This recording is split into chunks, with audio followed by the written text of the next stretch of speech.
Namaste and welcome to Detours with me, Anuradha Goyal, where I talk to some very interesting personalities about journeys of all kinds.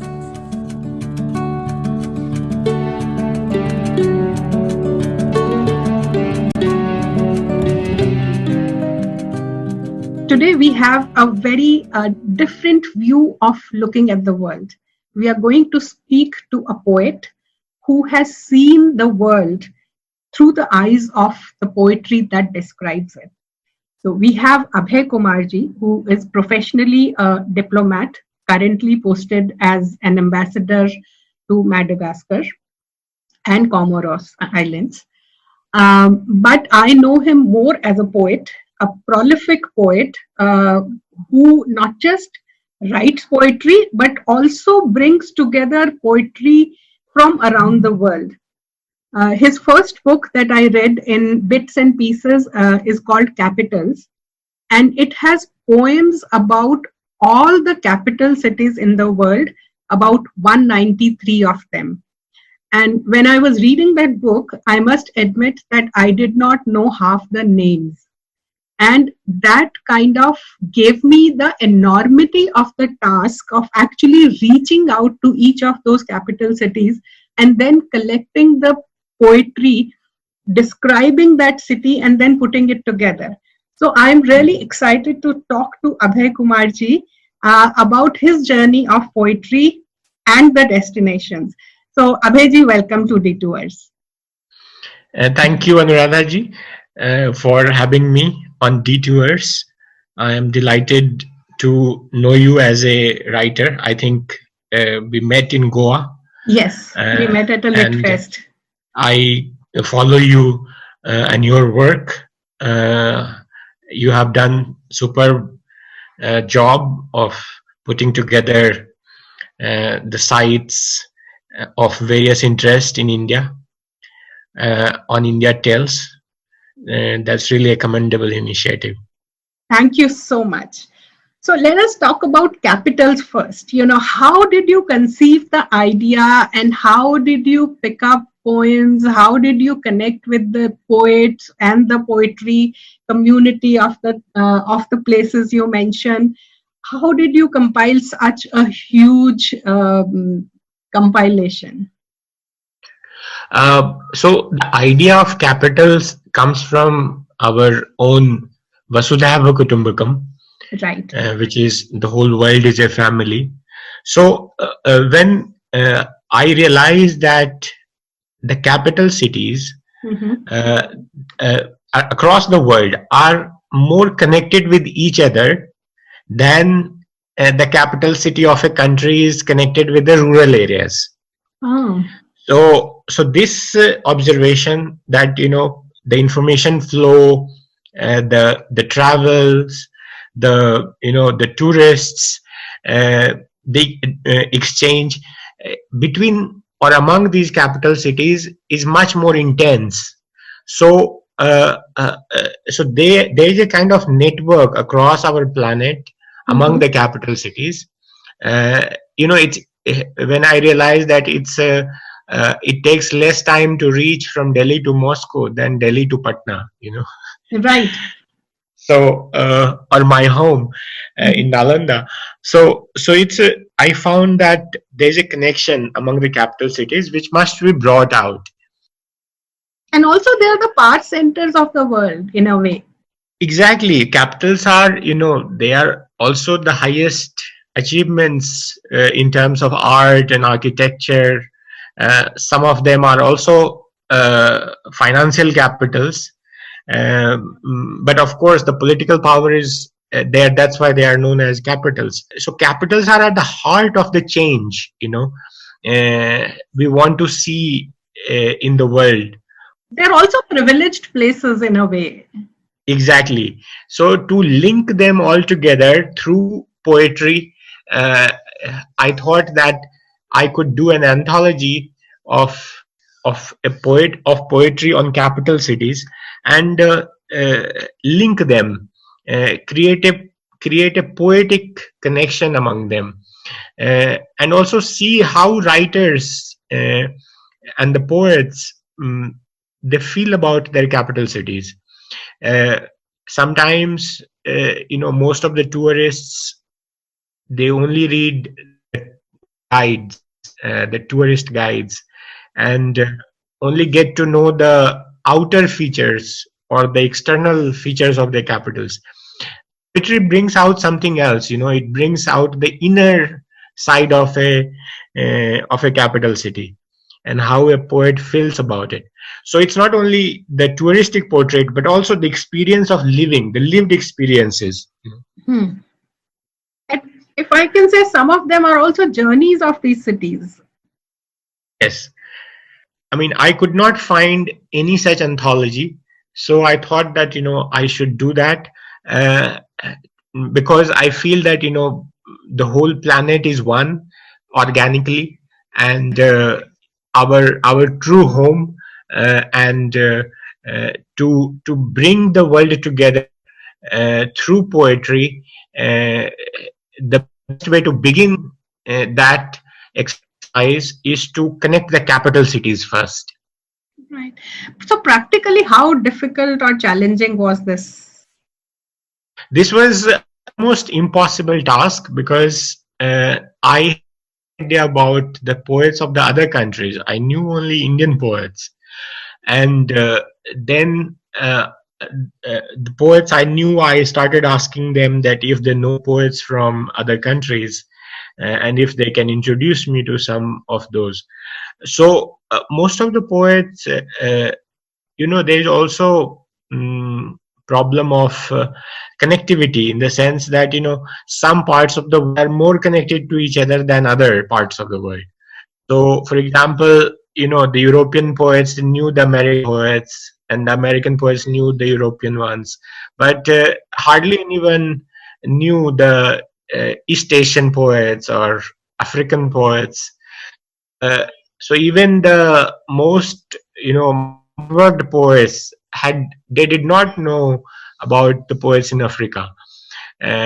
So I had to uh, I had slowly, it took me, I started editing this anthology in 2013, I think, and I finished it in 2017. So it took me 4 years to uh, to find poets from almost each and every country on the planet. That actually brings me to say that you've actually poetically created a level playing field where a poet from so-called developed countries or well-known countries have been put at par with the capitals we do not even know, most of us. Correct. So there's a very interesting story. The when this book Capitals was reviewed by the Times Literary Supplement in London, the reviewer wrote that I had no idea that there are so many capital cities out there. And imagine the a reviewer, for common people, it's okay not to know, Right. but somebody who writes reviews for Times Literary Supplement does not know that there are so many countries and so many capital cities. For Right. him, there were only like few countries, 30-40 countries. Yeah. So imagine the kind of awareness it brings in. Kind of world we live in which people have no idea that others exist. Right. So this was also an exercise in creating awareness that we live in a much larger world. Right. Look out, look at the planet. We have a beautiful planet with so many beautiful capital cities. Right. Of course, and it's also telling the capital cities of the world that you need to look out. Exactly. It's not only London and New York and Moscow or Beijing. I mean, there are so many beautiful places which need to be known, and which need to be seen. So it also sort of helps us to see our planet in totality. In totality, yes, correct. Right. So great. So after capitals, the next book I want to talk about is your Anthology of Great Indian Poems. Now, I find it very interesting that you go out to the world, you collect all the poetry from these 193 countries, and you put it together in one book, and you bring it to India primarily, but you also take it to the world, but you bring it to the Indian audiences. And then you pick up poetry from 28 different Indian languages in this anthology, right? Yes. So Capital was, it was one of the goals of the Capital was also to bring world poetry to India, because it's been published in India. So it's mainly for the Indian audience.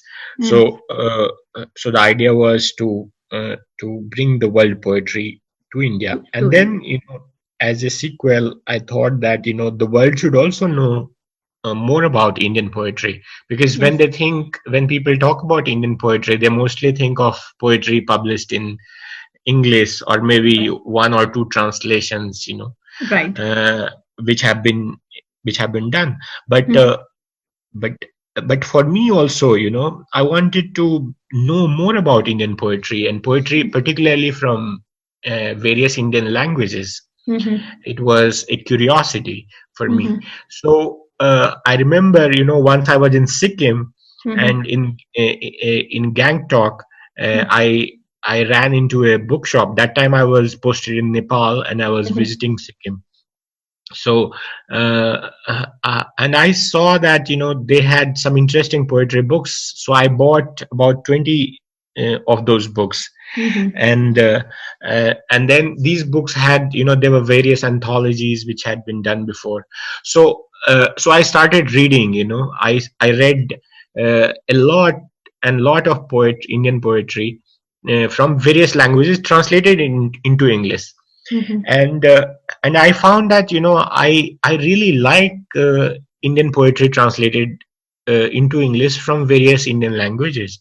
They have the roots, they have the flavor, they have this earthliness which must come out of poetry, the connection with the soil, and realize that there is no such book which is available from so many Indian languages, which brings out Indian poetry in totality, and gives one a glimpse of Indian poetry and the richness of the Indian poetry. So that's when I decided that I will edit an anthology of Indian poetry, and I particularly named it Great Indian Poems, because the focus of earlier anthologists had been on poets rather than on poems. And I realized that what I remember is a poem. A poet comes later, and lines of the poems I remember, and these lines stay in my mind. So so I wanted to I put it as 100 great Indian poems, and since it has come out, it's been now translated into various global languages like Spanish, Italian, Portuguese, French, and Irish, and Malagasy, and Nepali as well. Very interesting. I mean, so I see this very interesting pattern that you have followed of bringing the world poetry to India, taking the Indian poetry to India as well as to the world. But now let me ask you a question. You have read and compiled this great book on capitals, which is destinations, and you have also written a book on Delhi called Seduction of Delhi.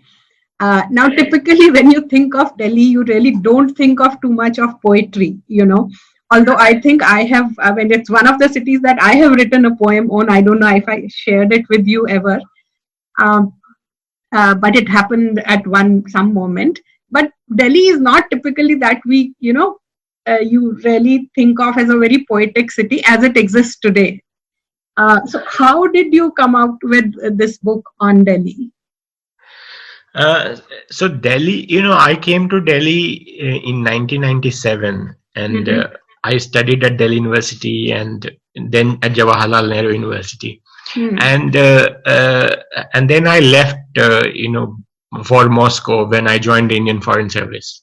Right. And when I came back in 2010 from Moscow and St. Petersburg, then I had 2 years stint in Delhi from 2010 to 12, and then during this time I also co-founded this Poetry at the Monument, where we used to gather with a number of poets and go to the various monuments in Delhi and read poems, and started exploring the history of Delhi and realized that Delhi is not just one city, but there are 7 cities of Delhi, and some are abundant. Actually. Yeah, but they coexist. Yes. Even today. The monuments and the remnants of the past cities are there. And when I realized that when I crisscross Delhi from JNU, from Jawaharlal Nehru University to the Delhi University to North Campus, I crisscross all these, various cities of Delhi. Right. So this, inspired me to write about Delhi and explore, about the various cities of Delhi and various personalities who shaped Delhi. For example, Ghalib used to be, a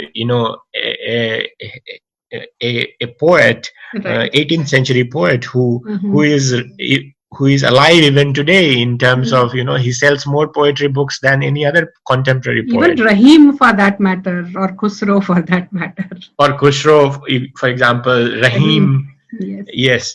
And, also I tried to capture the life of, the people in Delhi, like portraits. I did the portraits of people like the common people, like the security guards and the maids and the bureaucrats, who are found in the streets of Delhi, parks, etc. I remember that, writing a poem about Dara Shikoh. That time there was no road named after him. In 2014, I wrote about him that I wander the streets of Delhi seeking my name, Dara, the scholar, the Sufi, Shahjahan's licit heritor. I was trapped and assassinated by my own treacherous brother. I see masters of Delhi have named streets after murderous Aurangzeb, but Dara Shikoh, the people's prince, no one remembers, no one cares. So, but later on, the road was named after him. So poem maybe has your poetry contributed to it. It may be, but I think there was a general, sense, growing sense that there should be some monument or some place named after him. Right. So, but that's how, I have a feeling that when you put something on paper or as a poem or as a prose, even if it's your wish, somewhere it was your wish that there is a road named after him. So you're putting out your wish in the universe. Yes. I don't know how, but so it's good to, good to see it happening. So I studied at, Jawaharlal Nehru University, and then it has poems about various places like South Block and Tughlakabad, Delhi, Lodi Garden, right. Lal Killa, the Iron Pillar of Delhi, right. Qutub Minar, and so on. Right. So I see you as a traveling poet. You travel to different places and then you see them poetically, or you capture them poetically.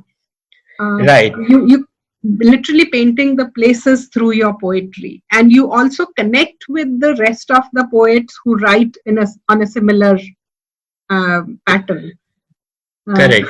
So can you walk us through how does this work in your psyche? So you visit a new place and then you come back with a poem.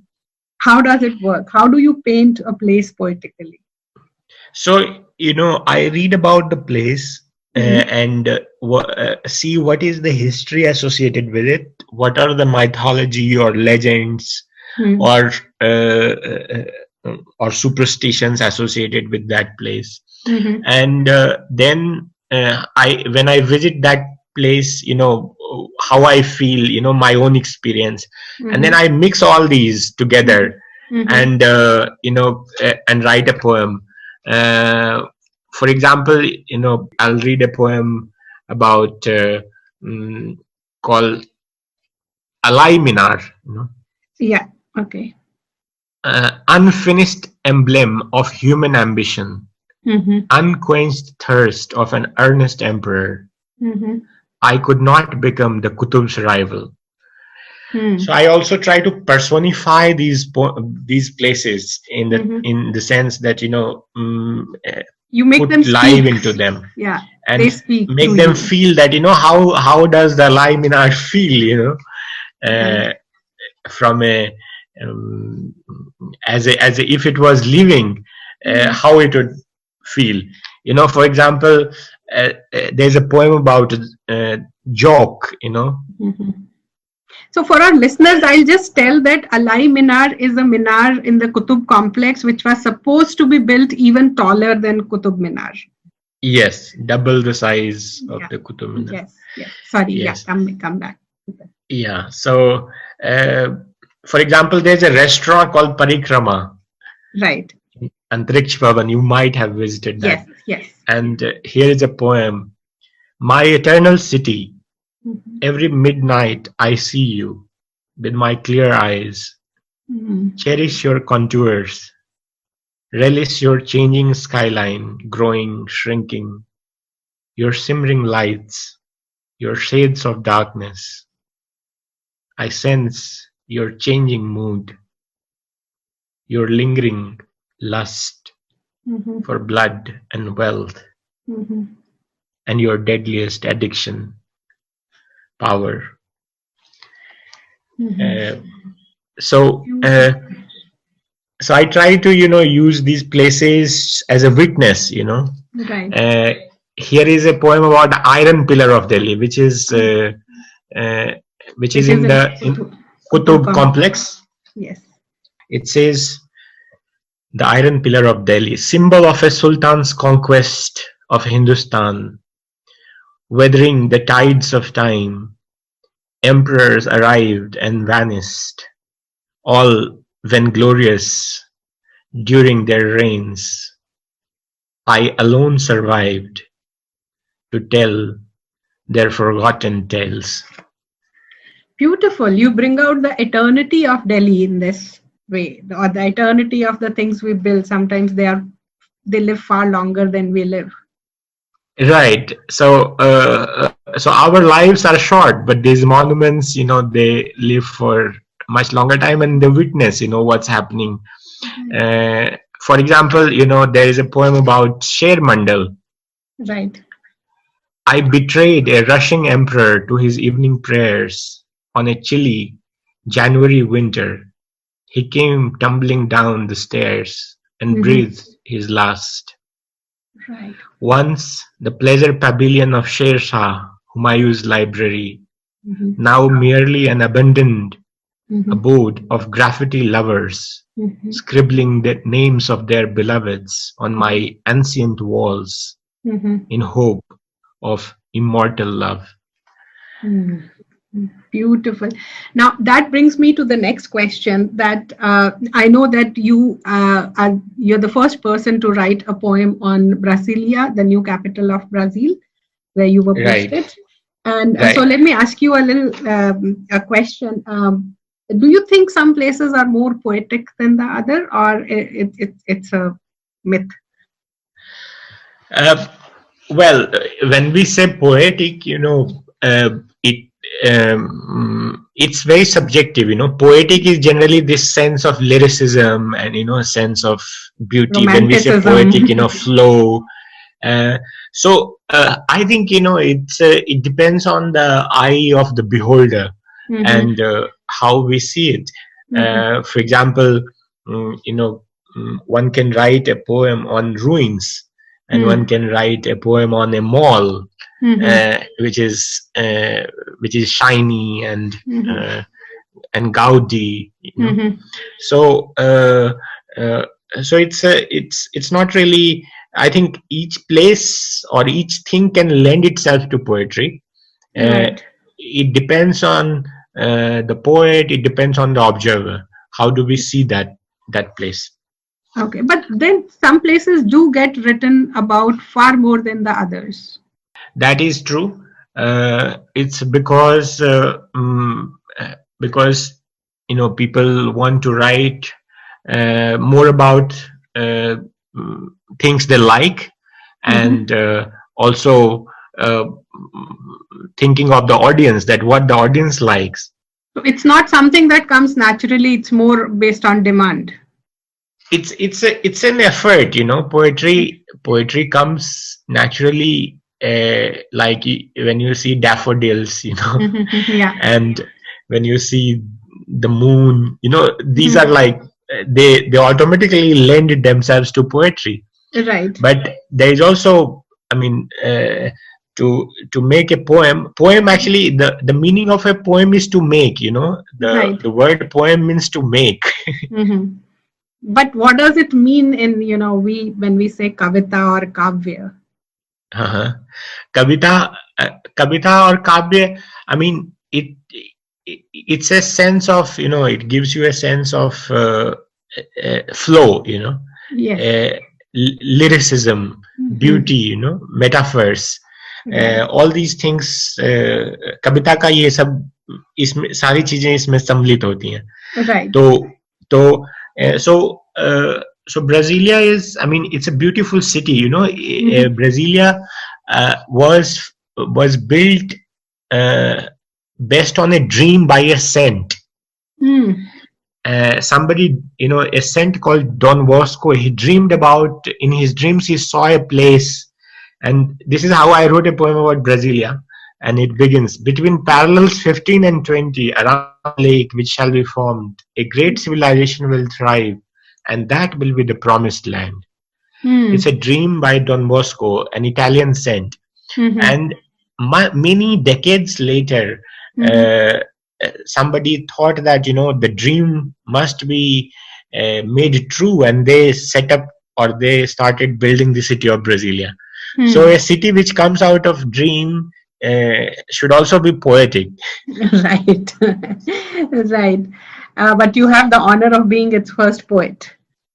I have written about it. Here is a poem about Brasilia. If you want, I can read a little bit of it. Yes. Brasilia is mostly white. Brasilia is red laterite. Brasilia is diaphanous gossamer filled with light. Brasilia is a string of shining pearls at night.